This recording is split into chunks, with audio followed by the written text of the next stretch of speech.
So I placed that color, the last color mix in part 2. Now I actually sectioned some of it off and left it on the palette.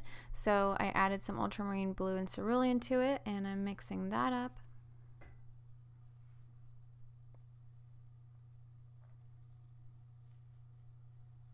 These are all just various colors that I see in the water.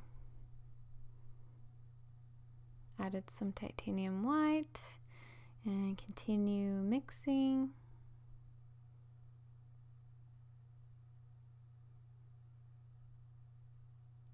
Mixing colors is so therapeutic. I love it. And even watching it back is better. Because your arm kind of gets tired and like your hand from having to press the palette knife down.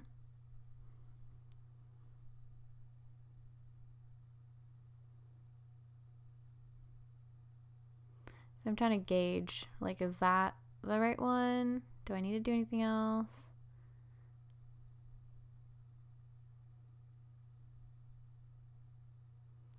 So, yeah, sometimes I'm indecisive and I can't figure out if I want to change it, but in that case, I decided to leave it. So for the next one, taking ultramarine blue, titanium white, more titanium white, cerulean blue, mixing those all together with the remainder of my titanium white. Wow, just use all of it.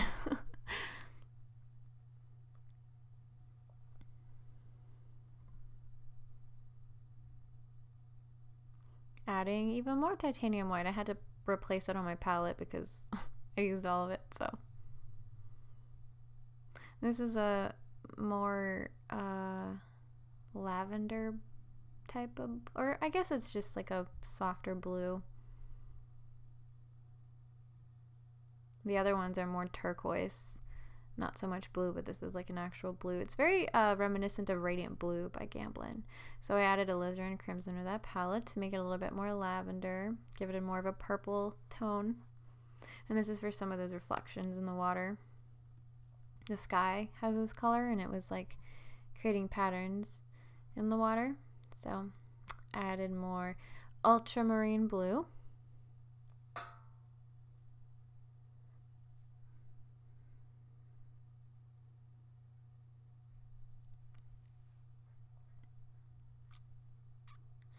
Needed some more cadmium red light. There was something on my palette, probably cat hair, so it's better to remove that first before adding it. Typically.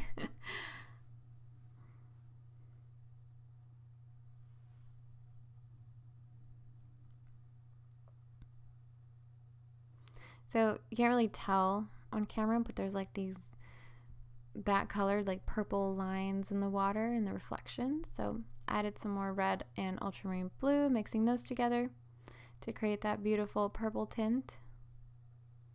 You can kind of see it, but it's hard to tell because they're just these skinny little lines in the water. But I assure you they're there. So I used up the remainder of my cadmium red light, which I will have to replace.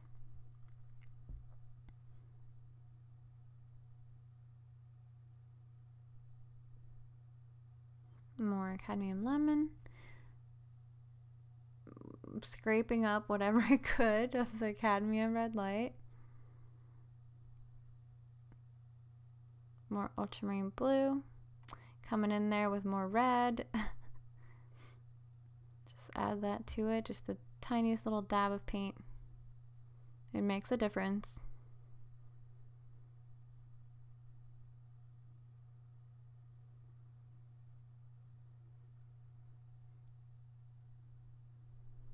I just love that color. It's so pretty.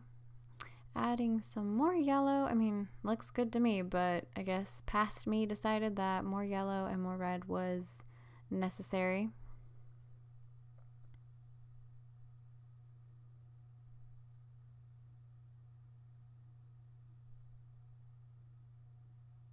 More yellow.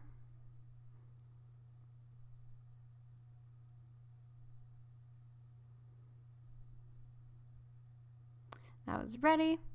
On to the next color.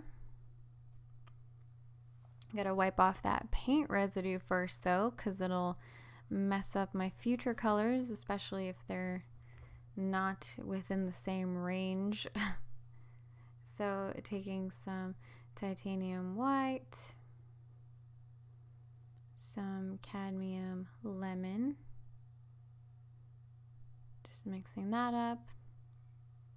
This is a very bright highlight color that's going on the lightest parts of the water. Adding more titanium white.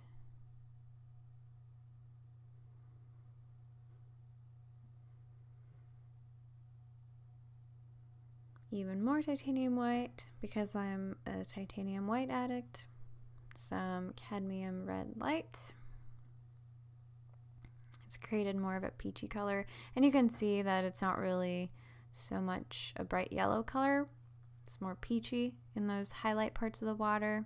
I don't know if you can see that, but I can see that, so that's why I added red.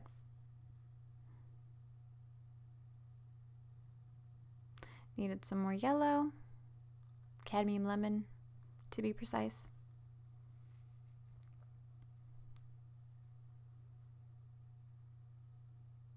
I feel like that color would also work in some of the skin parts, but it's for the water. It's just fascinating to me how many colors go into water.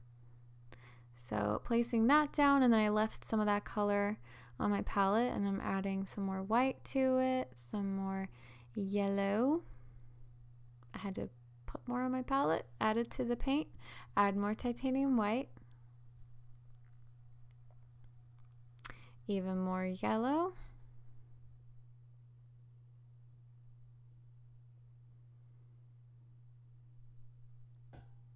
more titanium white, and more titanium white.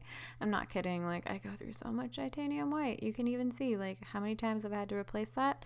Too many. And that was like a yellower highlight color. Place that on my palette. Take more titanium white, some cadmium red, more titanium white, more cadmium lemon,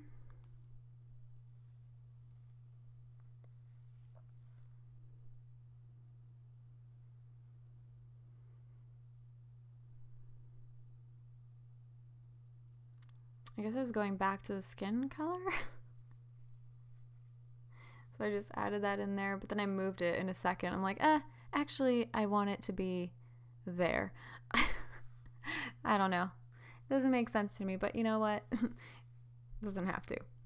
So I took titanium white, alizarin crimson, more titanium white. Just mixing those colors together. Used up all of my titanium white because I'm addicted. Just mixing all that together.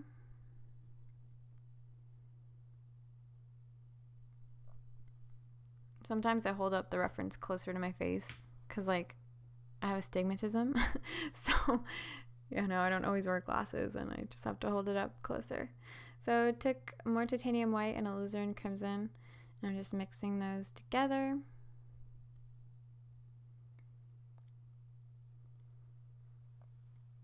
And then I went into my palette knife with a glass scraper because it seemed to be more efficient than a napkin. Took some ultramarine blue, sap green, cadmium lemon,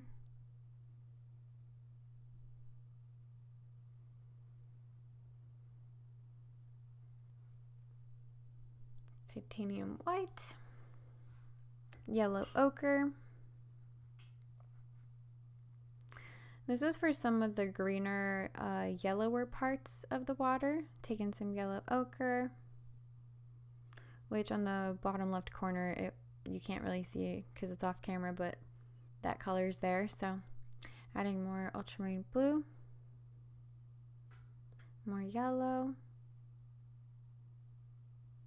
just mixing all those together, more yellow ochre, more ultramarine blue, and sap green.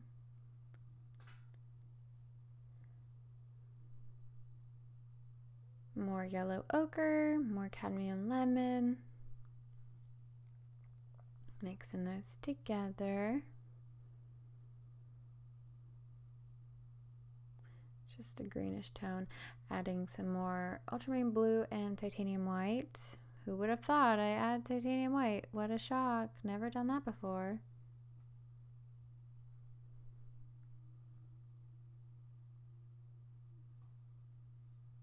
Needed to refill my cerulean blue because I added it to that color as well.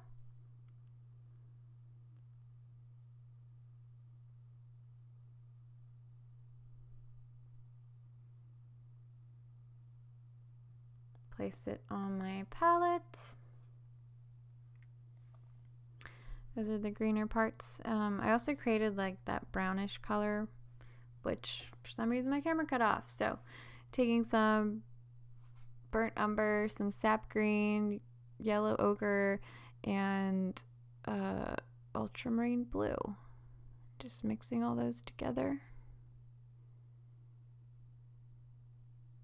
And this is for shadow part.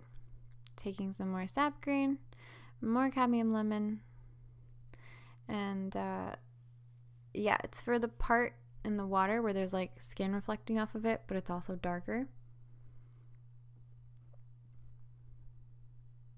Basically for the area around the flesh that's in the water. So that was fairly easy to get. And those are the colors I mixed to start for this painting. And I pretty much used every single one of them for the piece. So I started the painting off with an underpainting in burnt sienna, then I gridded it, and then I painted the facial features and just some of the basic water shapes surrounding the figure. But I didn't really paint an underpainting for all the water shapes. I kind of wanted the grid to still be there because if I did that it would have like erased the grid, and I feel like the grid is kind of essential for me to get the accuracy on the water shapes. So I did start off with painting the flesh first. That's usually what I tend to do. Like I'll start with a face and I'll just try to get those basic colors on the face down. Starting with the face just helps me have some realism and dimension to like build the water over, or sorry, build the water around, because water is just a bunch of like random shapes that don't make sense. I mean, they make sense, but as you're painting them, you're like, what is this? This is like the weirdest puzzle ever. And so if I already have something that has dimension and midtones and just like looks real to me, building water around it feels more natural. It makes more sense as opposed to building the water around like something that doesn't have color to it. So now I'm adding blues to the skin, same blues that I mixed, and then some shadow tones, and like gradually just blending all of them together, and it gradually forms the painting and comes together to look realistic. Just gotta blend them all very softly and put the colors in the right places. And I also mix and alter them as I go. So yeah, starting on the arm, just blending that out, placing color down on the figure before moving on to the water. Pretty much just using all those skin tones I created.